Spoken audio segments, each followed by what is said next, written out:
most of you have probably gotten our message that tonight's substitute speaker is Bob Bailey.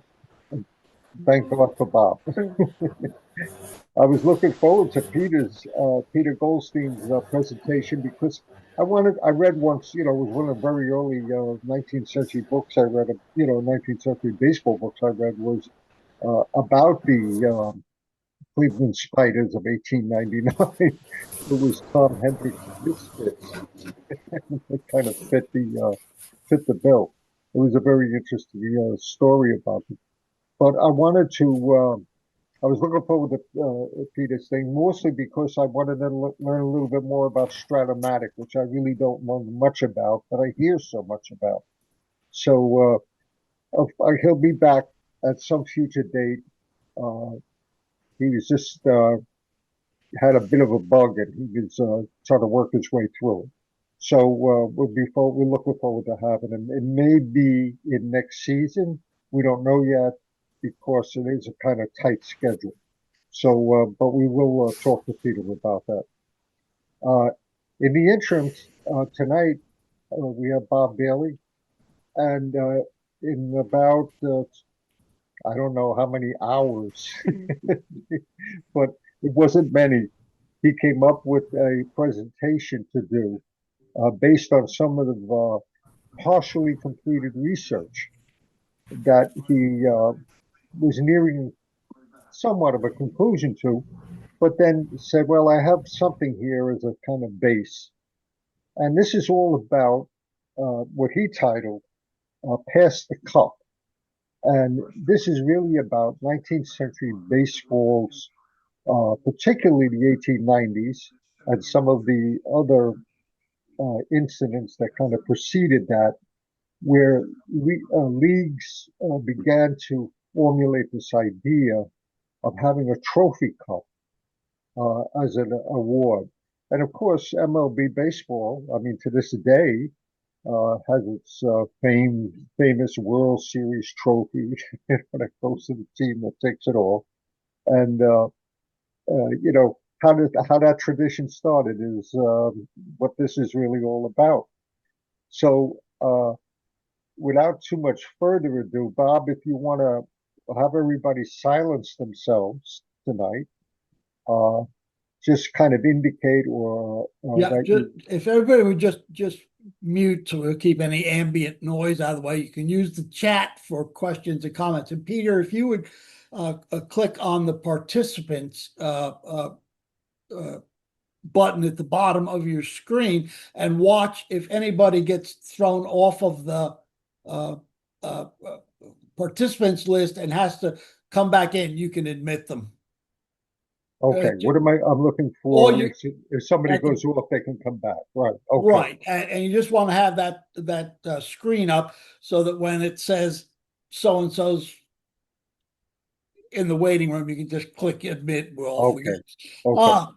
Let me bring up the slides that I finished. Let's say it's 18 minutes ago. Uh,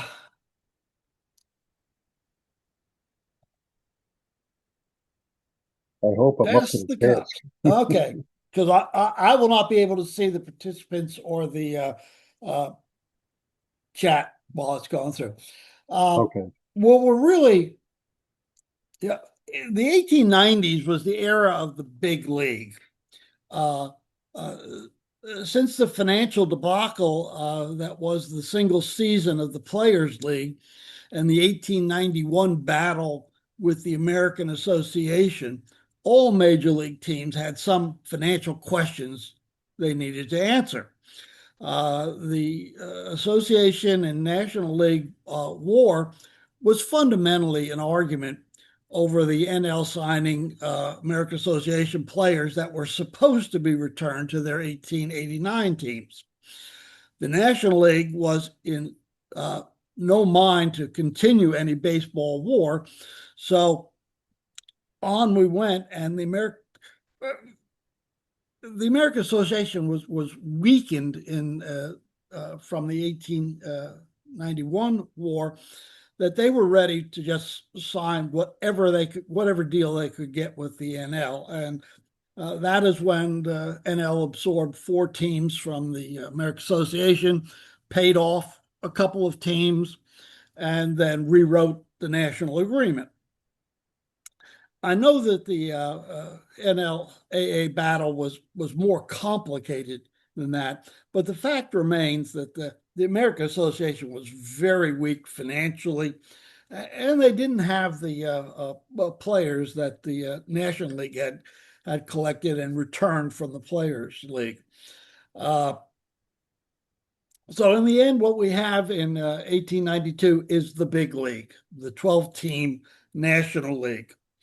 Due to the fact that there were no longer two leagues to contest the World Series for a prize that had been established on the calendar in the 1880s,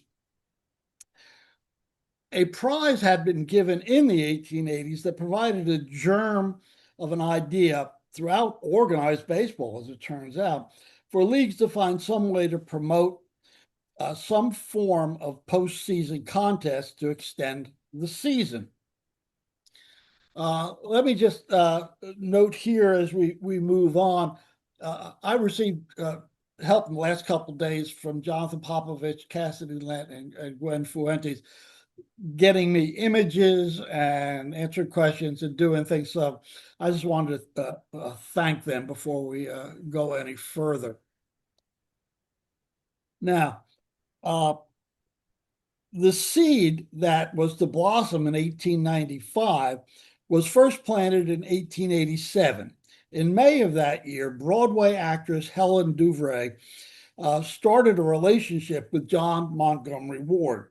The couple soon announced their upcoming marriage in the fall of 1887. In the spring of 1887, Douvre announced that she was donating a cup to go to the players of the World Series winner. National League President Nick Young, ever aware of who he worked for, argued that the cup should go to the president of the winning club. Douvre conceded the point and then agreed to give each of the winning players a gold medal. This didn't end the quibbling, as the Brooklyn Daily Eagle and the Police Gazette poo-pooed the idea that Douvre was promoting the game and baseball, and they saw the award as a way for Douvre to promote herself. I'm not sure that there's any promotion that doesn't have multiple goals to do it.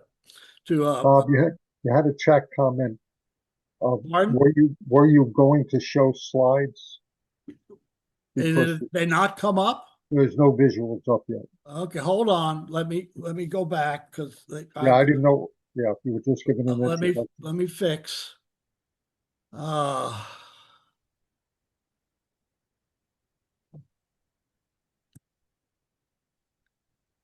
Zoom, where are you? There we are. Okay.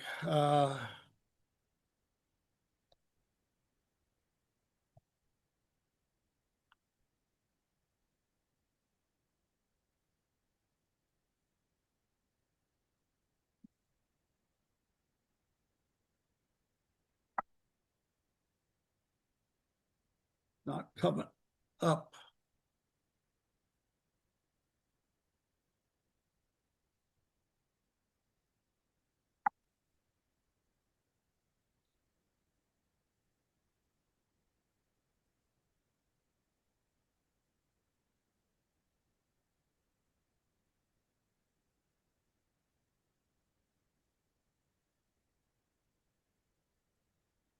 There we go. Hold on.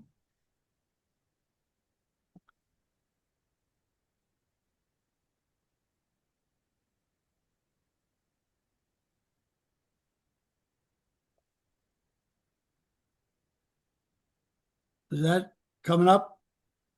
Yes, and now you have it full. That's it. Okay, very good. This is a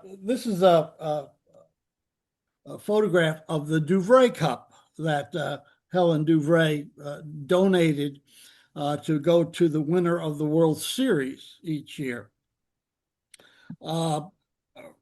Regardless of what her motive was to do it, the cup was crafted by the Gorham Silver Company of Providence, Rhode Island. And here's the photograph of the cup. It stood about 12 inches high.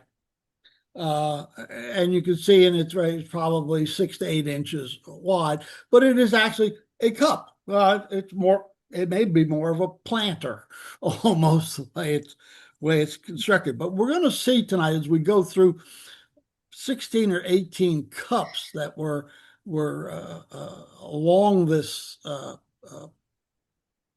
fad that hit Major League and minor league baseball at the time. Very, very different designs as we go through this. Now, the cup was awarded to the World Series winner through 1889, but it was not distributed in 1890 or 91 during the baseball wars with the Players League and the American Association. Now,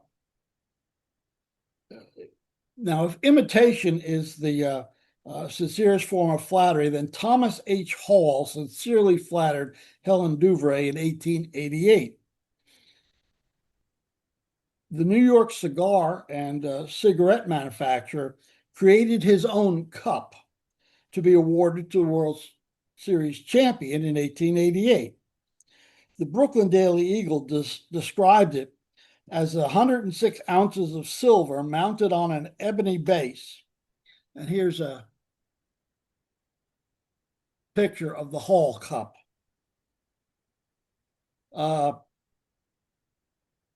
There's a scene etched on the face of the cup depicting a batter facing a pitcher with the fielders in the background, and on the handles stand models of a pitcher and a batter. The cup was fashioned by Tiffany and Company in New York City. This cup was awarded to the New York Giants in 1888 after they defeated the St. Louis Browns. So the Giants held the Douvre Cup and the Hall Cup simultaneously.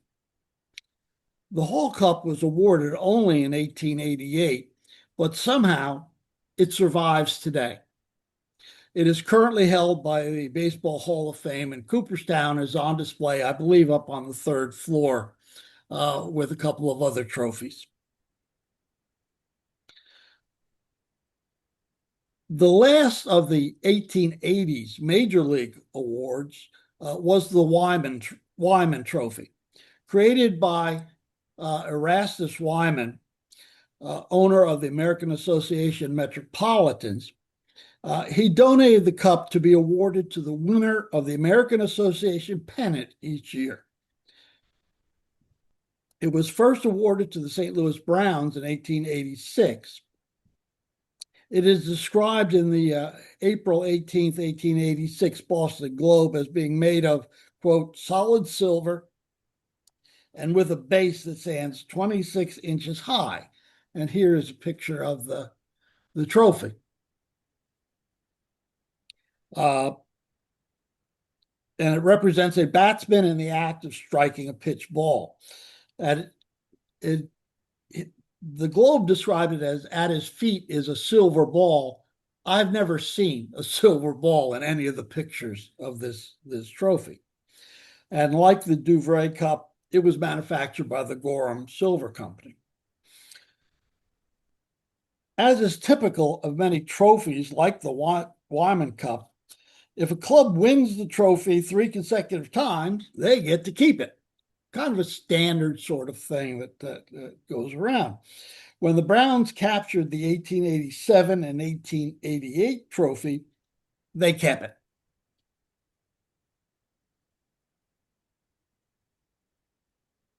And the trophy was permanently awarded to them, although Wyman's idea was that it would be a trophy that would in perpetuity go to the American Association pennant winner.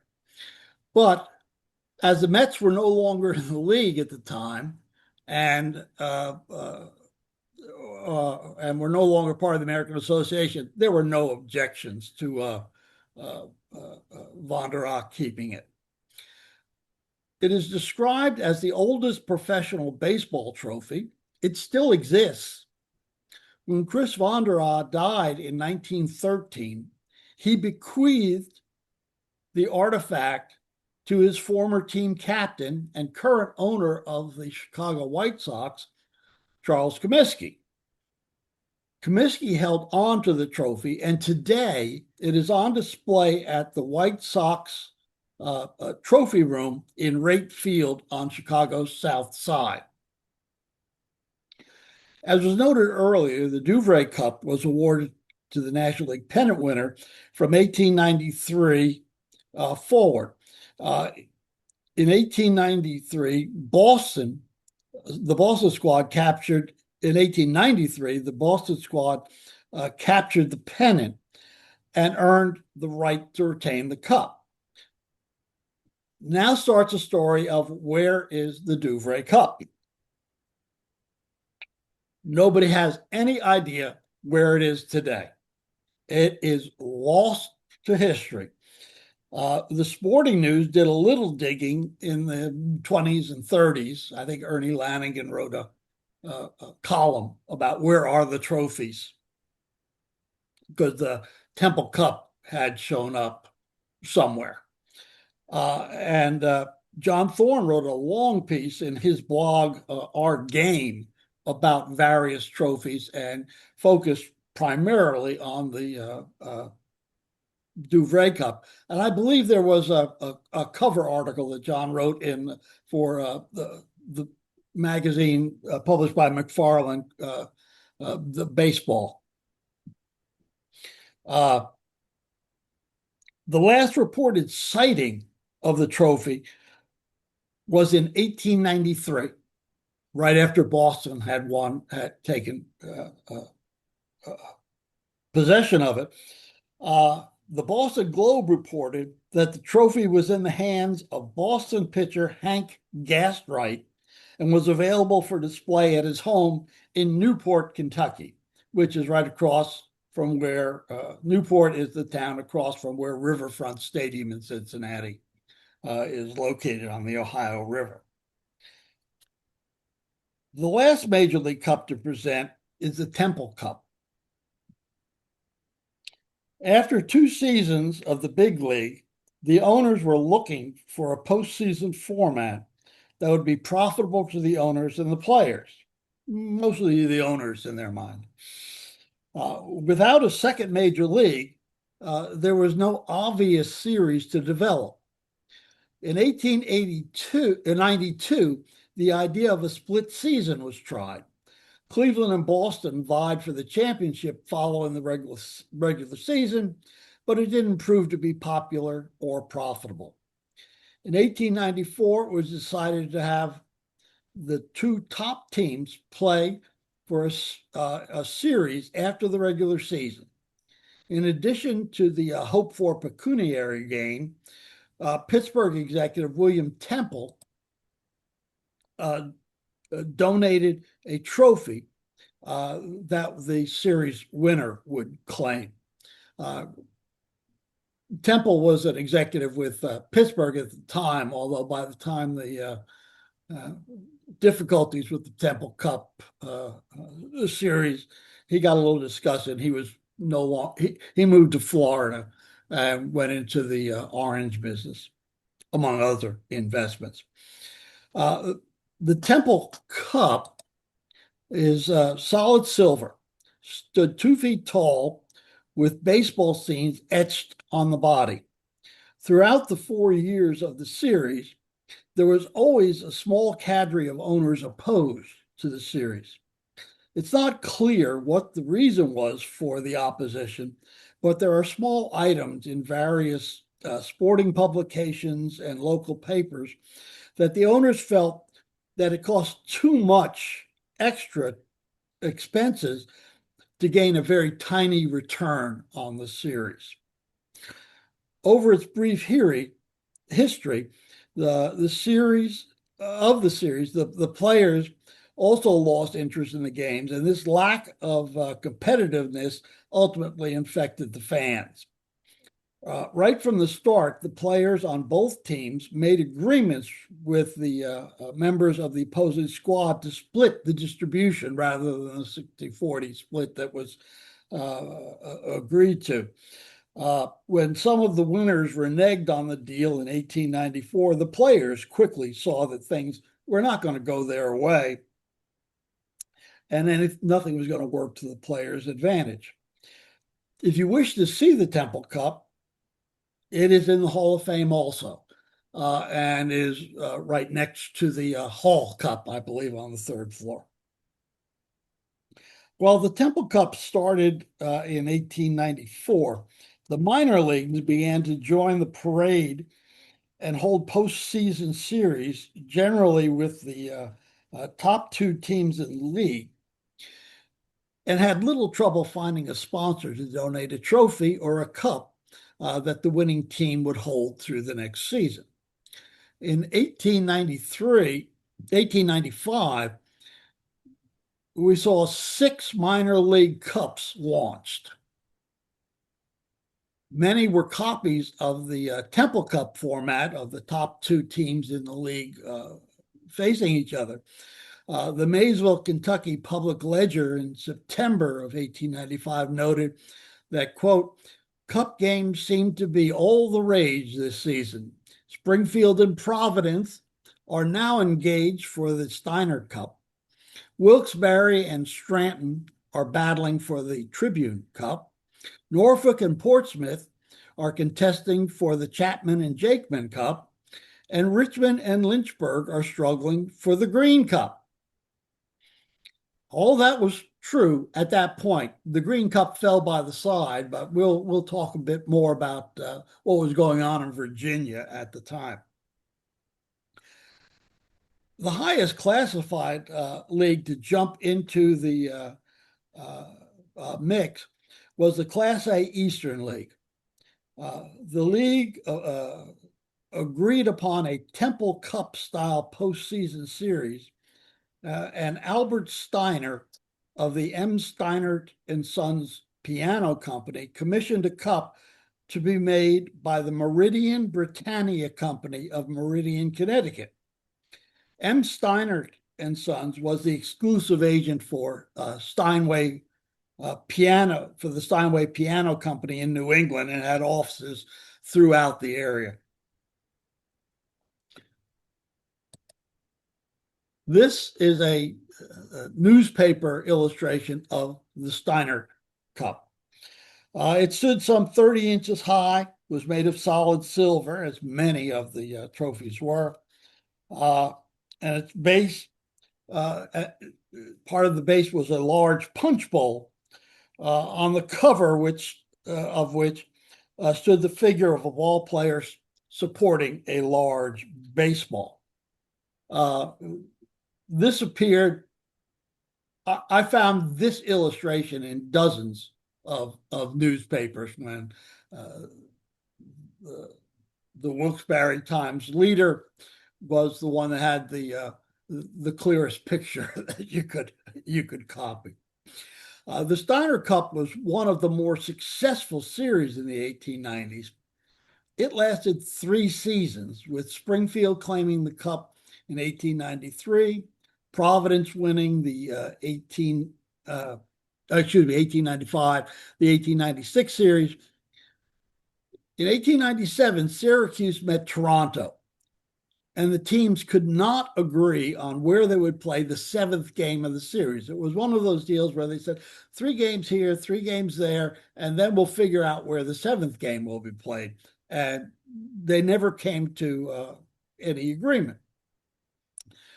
When Syracuse declined to play a scheduled game in the series, the sixth game, as they were planning for things, the series was canceled, and Toronto was awarded the cup. The ongoing difficulties administering the Steiner Cup series caused the series to be canceled, and the cup was returned to Albert Steiner. We do not know what happened to the Steiner Cup.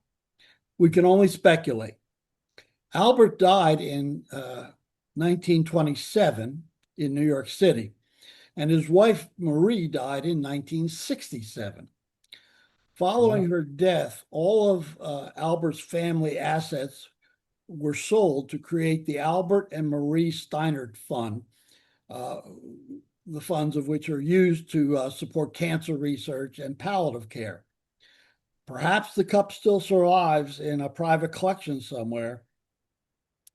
I made several calls to the Steinert Company, which still exists as the agent for Steinway in New England, and I couldn't find anybody that had ever heard of the Steinert Cup or had any idea. And of course, I was calling in the uh, after 2000, and it had been a while since the Steinert Cup. I was hoping somebody said, "Oh, it's over in the corner on somebody's desk," but we just couldn't. Nobody had any idea what I was talking about. The next series of 1895 did not involve a league matching its two top teams. Rather, it was a grudge match between a pair of longtime rival towns. Like the Steinert Cup, contestants, the teams hailed from the Eastern League. The prize was a cup commissioned by the Scranton Tribune and set Scranton versus Wilkes-Barre. Wilkes-Barre is a town about 20 miles south of Scranton down the Susquehanna River. Wilkes-Barre finished third in the Eastern League and Scranton sixth. Scranton had several players out with injuries and recruited players from other Eastern League clubs. Wilkes-Barre took the first two games, and Scranton went on the road to play some previously scheduled exhibition games. Scranton never returned home. They disbanded while on the road, and the series in the Cup was awarded to Wilkes-Barre.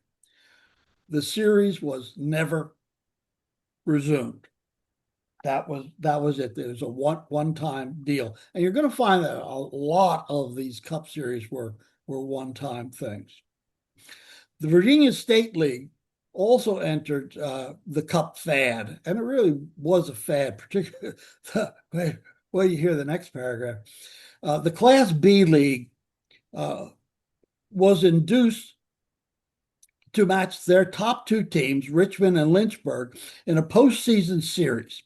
Edward Green of Roanoke, a jewelry manufacturer and civic booster, donated the Green Cup as a prize. His only condition was that the series would open in Roanoke. Neither Richmond nor Lynchburg was willing to travel to Roanoke. Nobody wanted to get on the train and head to the southwest corner of the state, although Lynchburg is not that far away.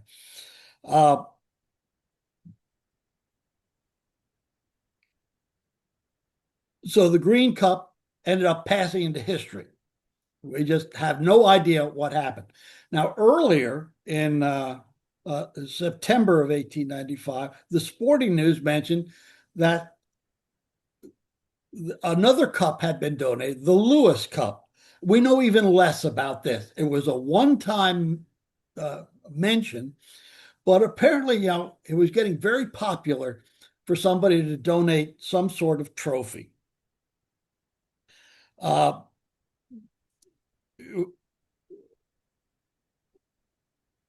league still wanted to have the series, and Richmond jeweler Thomas Nolan stepped forward and commissioned the Nolan Cup, which became the league prize for 2 seasons.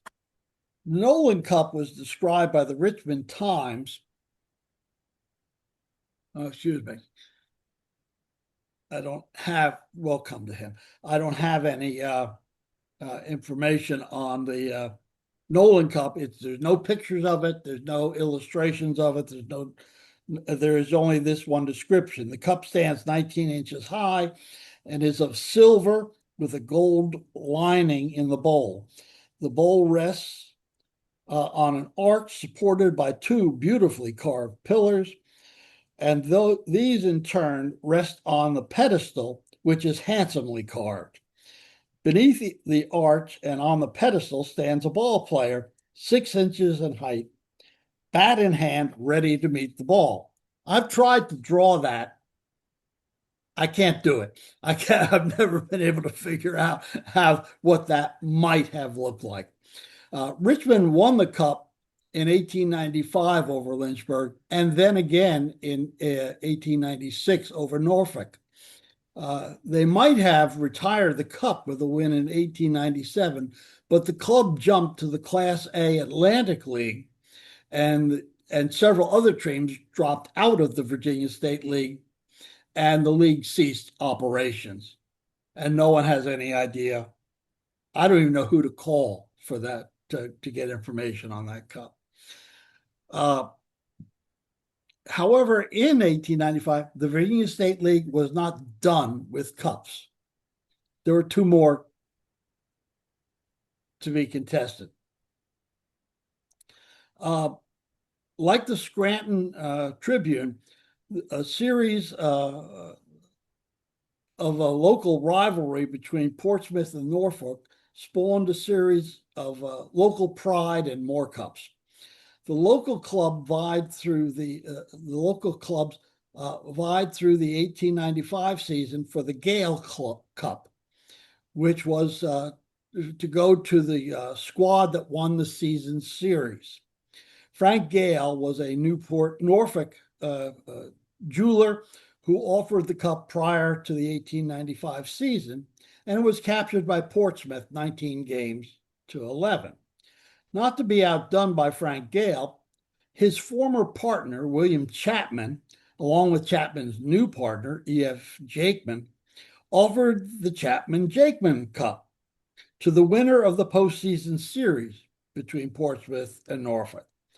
Portsmouth added this trophy to their case, and they swept the series 3 games to none. The Gale Cup was a simple loving cup with etchings and inscription on it. The Chapman-Jakeman Cup was about 16 inches tall with a base of 3 bats and a baseball for the bowl. That was the way the Richmond Dispatch described it. And I have no idea what it looked like, and I cannot find any representation of it. But thus ended the Virginia State League's venture into the 1890s world of baseball trophy cups. But the addition of new cups continued throughout the 1890s. Excuse me for just a moment.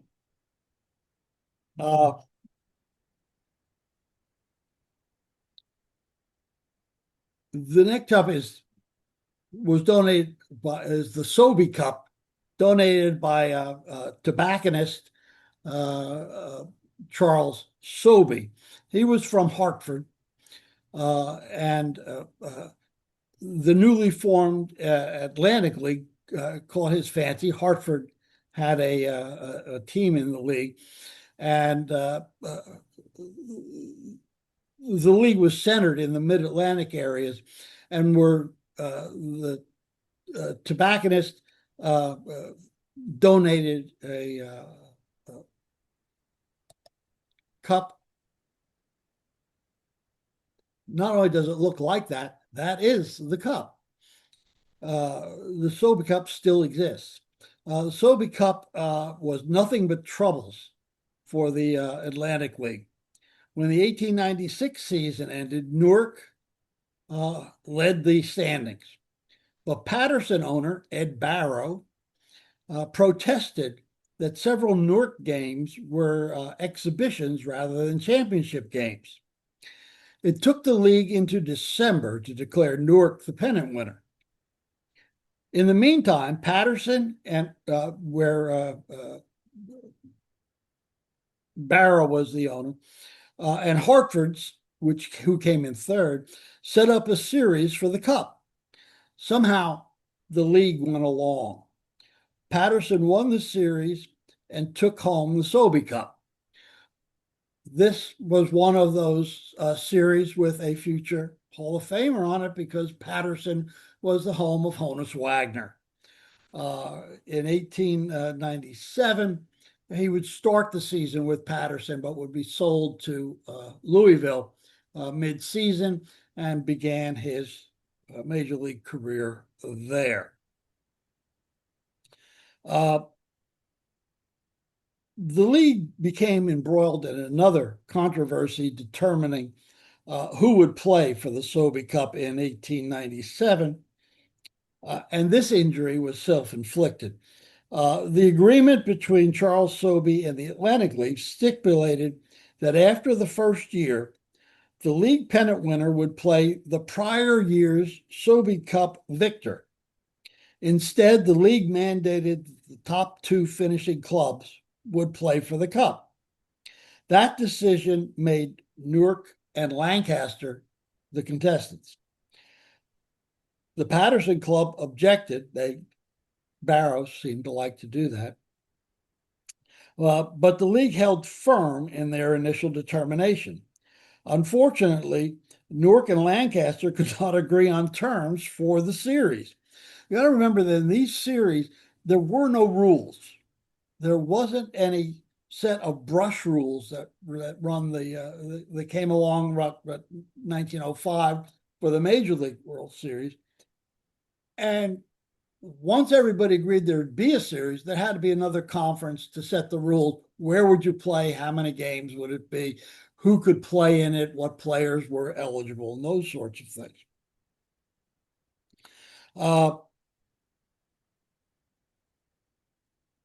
The decision, the league mandated the top two clubs participate in this thing. I can't find any reason why they thought that, unless they didn't think Paterson, who was the prior year's winner, was worthy, or they objected to Barrow. And when this decision was made, Paterson, of course, objected, as I said, but the league held firm, and unfortunately, Newark Lancaster didn't figure out what to do. And during the offseason, the series wasn't held. The league returned the Sobe Cup to Charles Sobe. It was not unusual that the donors would reclaim cups when the series would run their course. And a lot of times it was a 1 year or 2 years course. We have no information on where the cup spent the next 50 plus years, but by the early 1950s, it was donated to the Hall of Fame, which still holds it today. Although there's been nothing but trouble for the various postseason series, in the latter half of the 1890s, Cup Series continued to proliferate. In 1896, things started to move westward. Previously, all the series outside the major leagues were East Coast affairs. But the Detroit Free Press offered a trophy to the Western League in 1896. The league accepted the trophy and set up a Temple Cup style series between the top two finishers in the pennant race. So Minneapolis and Indianapolis had a 7-game series, and Minneapolis prevailed 4-2. The next year, 1897, Indianapolis met Columbus in the second edition of the Free Press series. Columbus entered the series with several injured players and then decided to forfeit after a couple of games, and Indianapolis was declared the winner. The league discontinued the series and returned the cup to the newspaper. I made several calls to the Free Press, which is still the dominant paper in Detroit, and spoke with about half a dozen people, including the local history guy on the paper. And they had never heard of such a thing and had no idea what I was talking about. one fellow said, well, he'd get back to me. And that was in the year 2005. So I'm not holding my breath that we're going to hear anything. By 1897, the Cup fever reached Class C Interstate League. The Interstate League was centered in Ohio, but teams from Indiana, Michigan, and Pennsylvania were sprinkled in. Before the start of the 1897 season, the league was blessed with the donation of 2 cups. In March, John A. Spiney, a sporting goods merchant from Cincinnati, offered the Spiney Cup to go to the winner of a postseason series, much in the same format as the Temple Cup. In early May, Youngstown jeweler John Brenner offered the Brenner Cup to go to the pennant-winning club in the Interstate League. Spiney was a Zanesville, Ohio native and would later serve as the business manager for the Covington and Kansas City clubs in the Federal League. His agreement with the league mirrored the rules that were in effect for the Temple Club. Toledo finished first in the standings, followed by Dayton, who trailed by 8.5 games. The series was won by Toledo 4-2, with Dayton sports writers bitterly complaining about the umpiring. In the second game of the series, Dayton second baseman Wetzel took umbrage at umpire Mason's calls and grabbed him and started to scuffle. At this point, the hometown Dayton fans charged the field, surrounded Mason, and the players had to cool off tempers. But it was not until a couple of punches were thrown, a couple of players ended up on the ground. So Toledo took the Spiney Cup and the Brenner Cup. In January of 1898, Toledo reported that the 2 cups had been stolen from their clubhouse. The Toledo papers ran no stories about the thefts throughout the season. However, when the series ran its course, somehow it miraculously appeared because the Spiney Cup was returned to John Spiney. So I don't know if it was lost, hidden, players tried to grab it, owners tried to keep it, who knows. The following year, Dayton won the pennant by half a game, with Toledo finishing second. But trouble was brewing. Dayton decided to hold the series with third place Springfield for a $250 wager instead of participating in the Spiney Cup series against Toledo. It appeared that a great deal of these machinations were due to the ruckus Toledo manager Charles Strobel caused by attacking the management of the league regarding Toledo coming in second. In the end, the league determined that third place Springfield finished a game and a half, who had finished in the initial standings a game and a half behind Toledo, that its record was an error and declared Springfield the runner-up to Dayton. They then dropped the original Dayton-Springfield series and put the same 2 teams into the Spiney Cup series. Everyone was happy, except Toledo. In the best-of-5 Spiney Cup series, Springfield defeated a listless Dayton squad 3-2 and grabbed the Spiney Cup. Following the Springfield series win, the league voted at their fall meeting to end the Spiney Cup series and return the cup to its owner.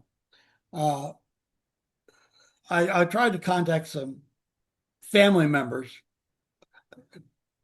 I found a John Spiney III in Cincinnati, but nobody had any idea what was going on.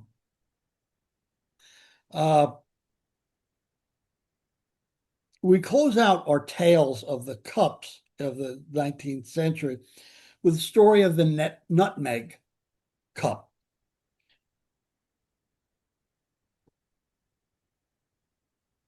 The Nutmeg Cup was a trophy donated to the Connecticut State League, which was a lowly Class F league. Uh, but it had some renowned managers and owners like Roger Connor, Jack Chapman, Jim O'Rourke, and Jerry Denny. In mid-season 1897, Major John Hurley, the general manager of the Meriden Brewing Company, their ad is for Nutmeg beer is on the screen, and he offered a cup to be awarded to the winner of a postseason series between the top two teams. Hurley spoke of the Cup Series being modeled after the Temple Cup and Steiner Cup Series. The Nutmeg Cup was a silver cup with a bowl shaped, believe it or not, that's supposed to be shaped like a nutmeg, resting on a tripod of bats. It was designed and manufactured by the Meriden Silver Plate Company, which through mergers and purchases and whatnot still exists today. I think it's called the International Silver Company, and I'm not sure where it's headquartered. The trophy was completed late in 1897 season and displayed in the Meriden area throughout the end of the season. When Meriden and Derby clinched the top two spots in the standings, the field managers for each team met to set terms for the series.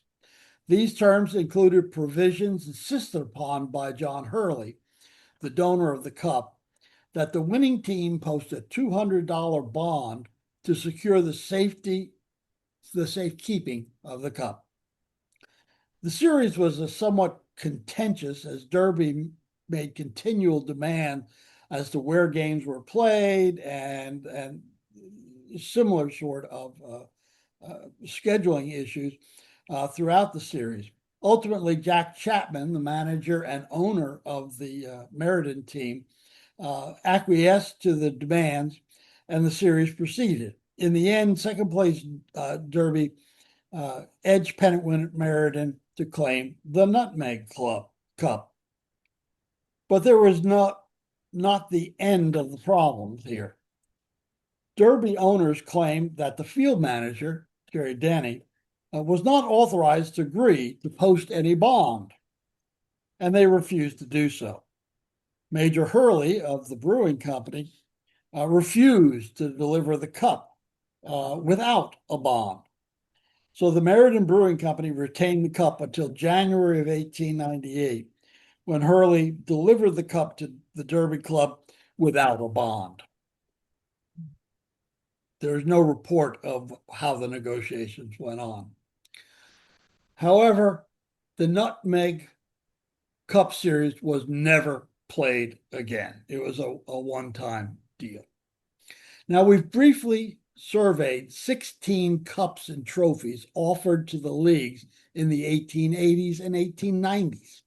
The Douvre Cup was awarded 6 times, the Steiner Cup 3 times, but the rest of the cups presented tonight had a lifespan of only 1 or 2 seasons.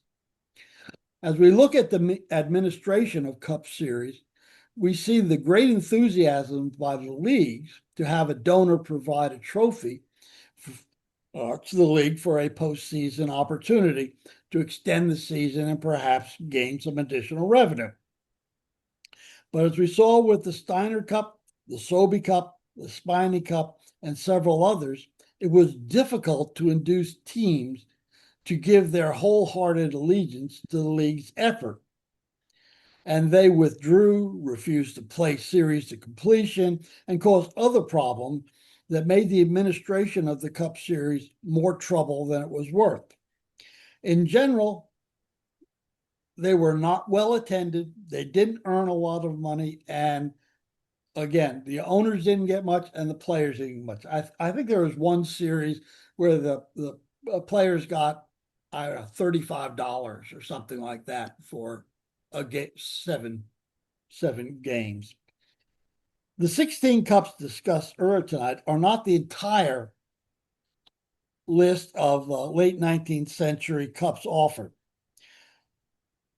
There were notes and obscure comments in the sporting and local press of at least 6 other cups and trophies that have not yet turned up any significant information.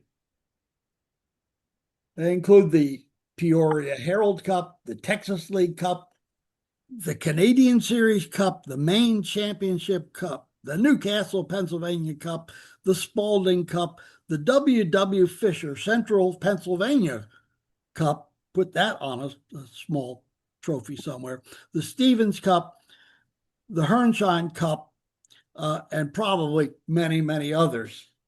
It's an area for some more research.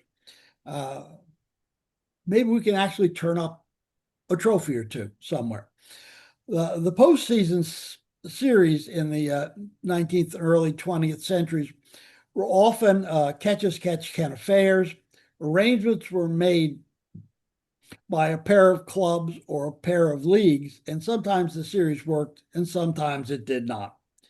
Examples of the less than successful attempts in the 20th century include the Junior World Series, which was played intermittently from 1904 to 1919, before the American Association and International League signed contracts to compete annually, and the occasional series between the Pacific Coast League and teams from the International League and American Association, which was a contentious set of occasional series held from 1919 to 1925. However, the golden age of the Cup Series in the 1890s, with at least 22 known, there were at least 22 known cups to be played for. Sometimes the series was played, sometimes it wasn't. I have a few photographs. This is the Douvre Cup on two sides. On the left is the front with the etching and the title, and you have the batter on the back. The batter's on the side, and the baseball scene and stadium is on the back of the Douvre Cup. The front and back of the Hershine Southern League Trophy of 1898. I tried to track this one down, and Jonathan Popovich provided a picture of it. It's not clear that this was ever played for. The Hershine family were big tobacco brokers in, I believe, in Houston, and were involved in the Texas League and the Southern League. But we do know the trophy was made because here are the pictures. This is the Pittsburgh Chronicle Telegraph Cup of 1900. This was the last major league competition. The Pittsburgh Chronicle wanted the Pittsburgh club, which came in second, I believe, to Brooklyn, to play, thought they were better, and so they put this nice cup together. And of course, Pittsburgh came in second again. This is from some trophy cup from 1887 that Jonathan Popovich provided.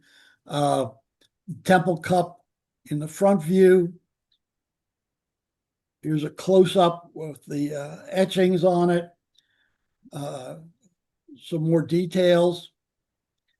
This is a newspaper illustration of the Wyman Trophy. Here is the trophy front and back. And an advertisement showing Chris Von der Aa and John B. Day with the Hall and Douvre Cups in 1888. Temple Cup scorecard from 1894. And now we will close the meeting as we will all sing the Temple Cup two-step march.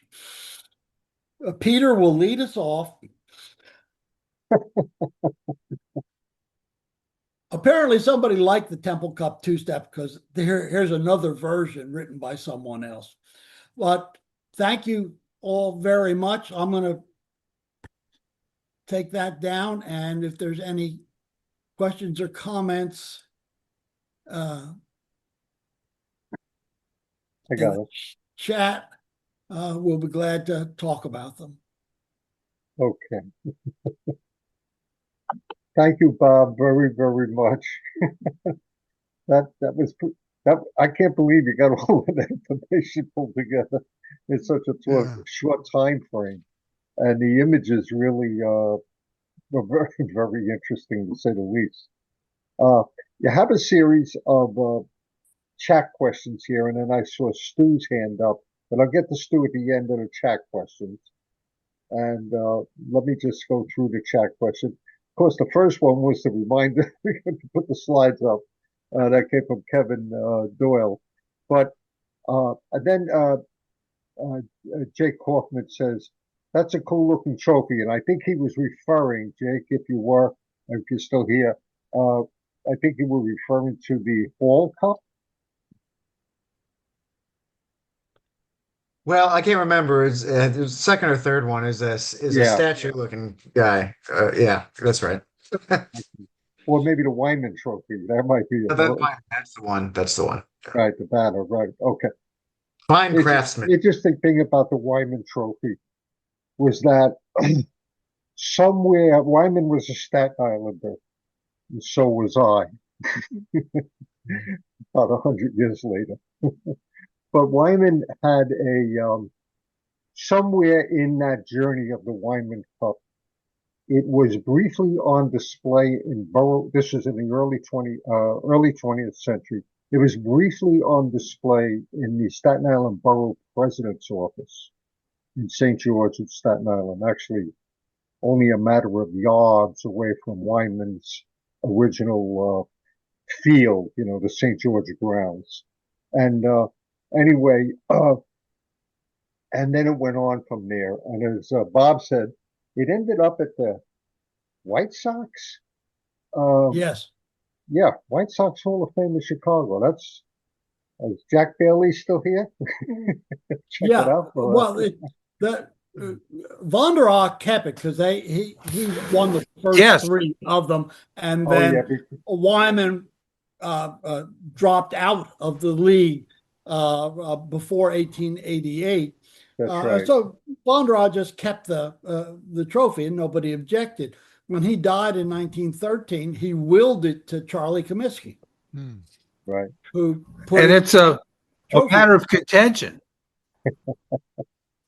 The next comment here. Well, I think the Hall of Fame thinks they should have it, and I think Major League Baseball thinks they should say where it goes. Right. Yeah, that might be. Okay, so Stu said, were there any of these cups? I think he was referring to the Temple Cup, considered to be championship series. Any of the cups. I mean, any of the Pittsburgh Chronicle, the Detroit Free Press, but yeah, the Temple Cup, when the second place team won it, did that,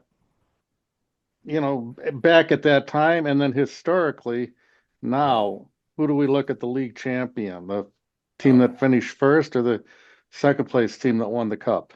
The two, there were, you won the pennant, and when the season ended, you were the champion of the league because you won the pennant.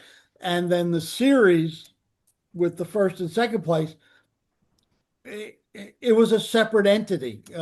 There was never I have never seen any talk where they said, that is the champion of the league. Even the Temple Cup series, when you look at it, nobody sits there and says, that's the champion. You still see, even on Baseball Reference, they still list the pennant winner. Interesting. Here's a comment by Jackie. Jack, this is kind of ironic. Your presentation next month. Next month, yeah. Jack will be talking about the Chicago the first Chicago team, and the first Chicago captain particularly was Jimmy Wood. And he mentions this, and this is, I didn't know this at all, is William Temple was the son-in-law of Jimmy Wood. Mhm. And the first player signed by the Chicago White Stockings in late 1869. Wood was the first team captain. So when that Temple moved to his Orange Grove in the Orlando area, right around the turn of the century, his daughter ended up marrying a ball player at Del Baker. Del I'm trying to- Mason. Del Mason. Del Mason, yeah. And and Mason is buried right next to Temple in Orlando. Yeah. Mhm. Bob Simon commented that Lee Steiner had a gaudy punch bowl for his parties. Right, and it was returned to him, so maybe he used it in that way. But we just have no idea where the Steiner Cup went to. And then Bob Simon also comments, we should also keep in mind the 1900 Chronicle Telegraph Cup, awarded by the Pittsburgh newspapers to the winner of a best of 5 all games in the Smoky City between the top 2 National League finishers, Brooklyn and Pittsburgh.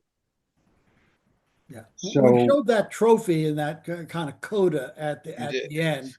But yes, they were, and it were, as I remember reading about this series, the Pittsburghers just felt they had a better team than Brooklyn. It turned out not to be true. And so when the newspaper put up the cup, it was kind of a challenge to Brooklyn. Brooklyn was a very strong team throughout and Bob continues that the 1900 National League Series, as you're saying, Bob, was completely unofficial and was never sanctioned by the ownership of either club. The cup was named to Ironman Joe was handed to Ironman Joe McGinty by his teammates after he pitched the clinching game, and that was essentially what happened to it.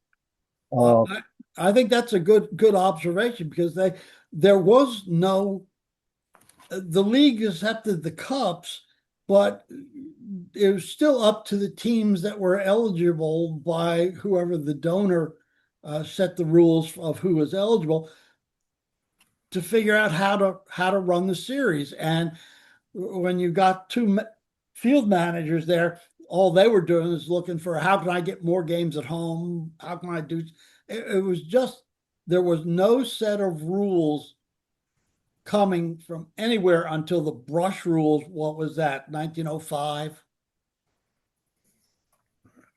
And Pedro Dorantes says, crazy how baseball itself didn't seem to know what a baseball trophy was like.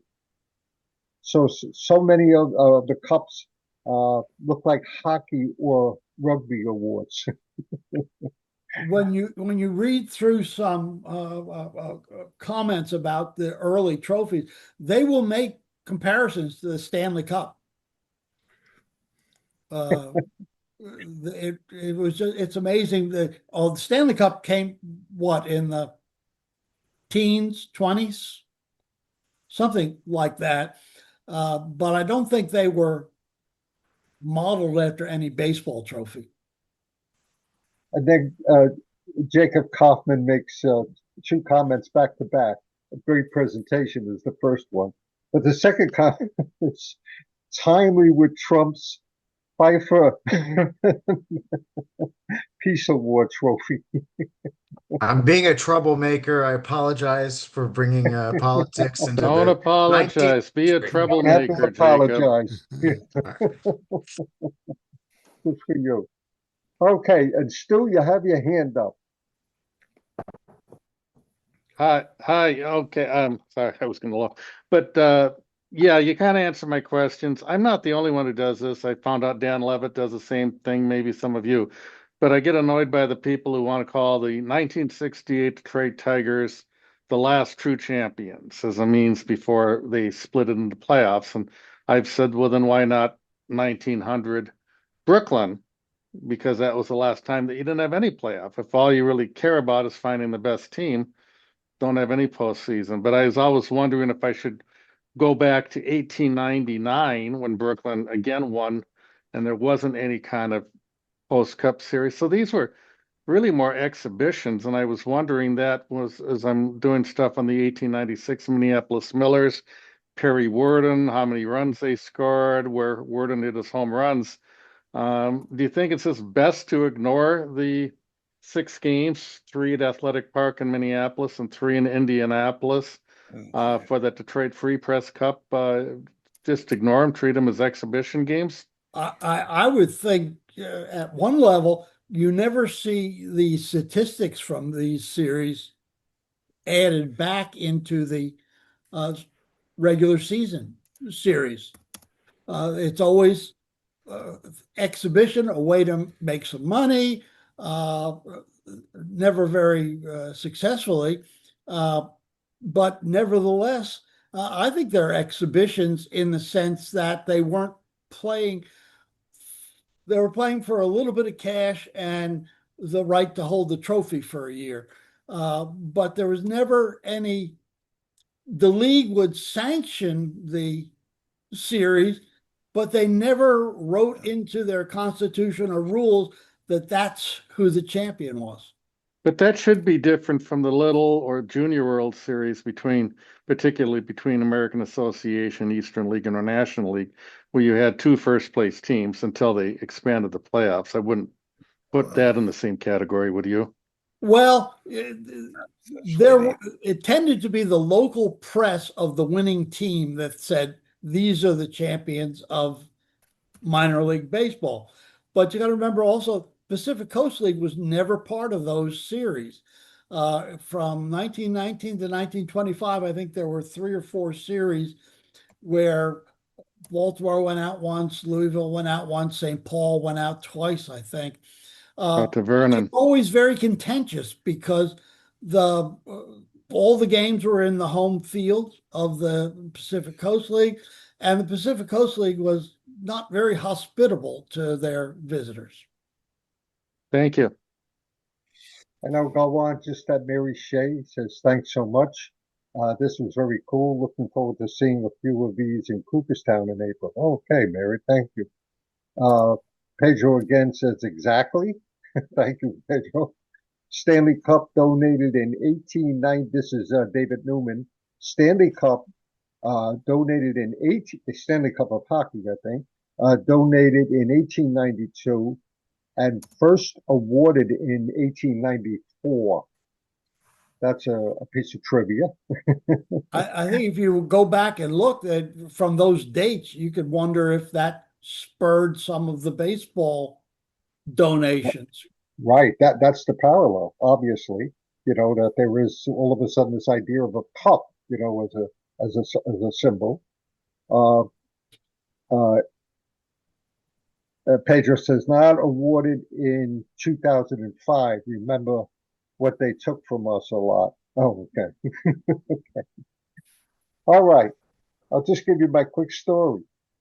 So I was under this young researcher's fever that the Duberray Cup might have finally ended up with Mutry, Jim Mutry of the Giants. And why I say that, because it was missing. And of course, there is some explanations about it last being awarded to Boston in 1893. And then maybe perhaps one of the Boston players who was from Kentucky maybe had possession of it and so forth and so on.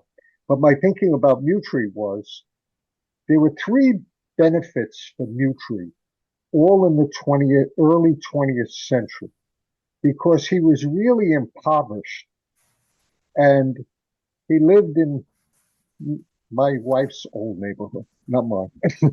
But anyway, he lived in my wife's old neighborhood. He was very impoverished when he was there in the early 20th century. And he never, again, ever touched Major League Baseball after that 1891 season. So when his daughter, his only daughter, his only child, died in 1903. There was a benefit done for him on Staten Island.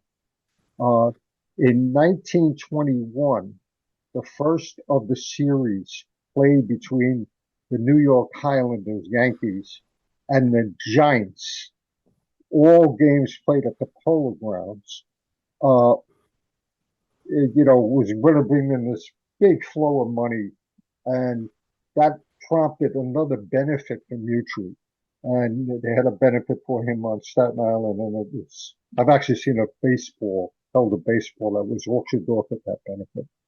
And then in 1923, they finally did another benefit for him, in which John McGraw of the Giants was instrumental in finally getting Mutri some kind of pension from the Giants. But my story was, when I was starting to find out all of this about Mutri, I knew that my mother-in-law, who was still alive at that time, had lived right around the corner from him and knew him when she used to run errands for him to the store. And I asked my mother-in-law, well, who else, might have known him? She said, oh, my brother Max, if he was still alive, he could tell you everything about Mutri. But Max is gone. But he had a good friend, Carmine Dorenzo. So she got me in touch with Carmine Dorenzo, who actually attended Mutri's funeral, was actually standing across the street with Max, watching the Giants pull up, in a couple of cars and going in the house to take Mutri's wife to the cemetery and so forth.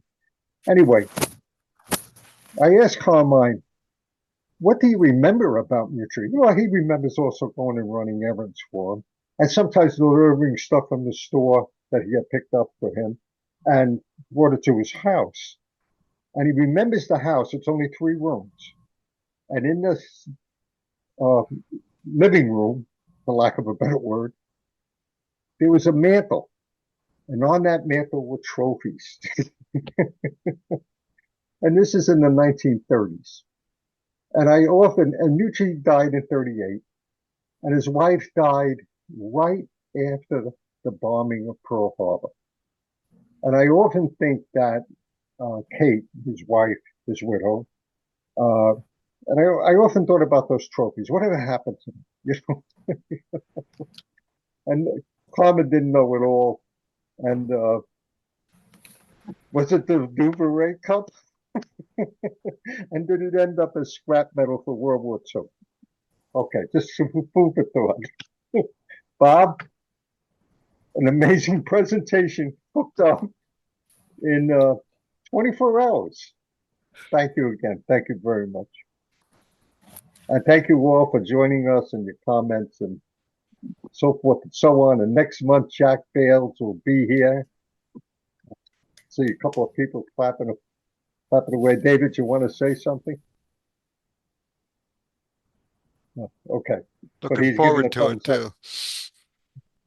And Good thank you stuff. all. And Jack will be here 30 days from now on January the 13th with a presentation about the first year on the presentation is interesting because it's the original Mr. Cub, the life and unfortunate times of Jimmy Wood. Yeah. So that'll just whet your appetite a little bit. And covered a bit of scandal too, which is going to be interesting. Okay, I'll bet it will be. Yeah. Involving the temple's money. Yeah. Okay. We look forward to it. All right. Thank you again all for joining us. I tried to fill in for Bob's part as best I could. But thank you all for your comments. Y'all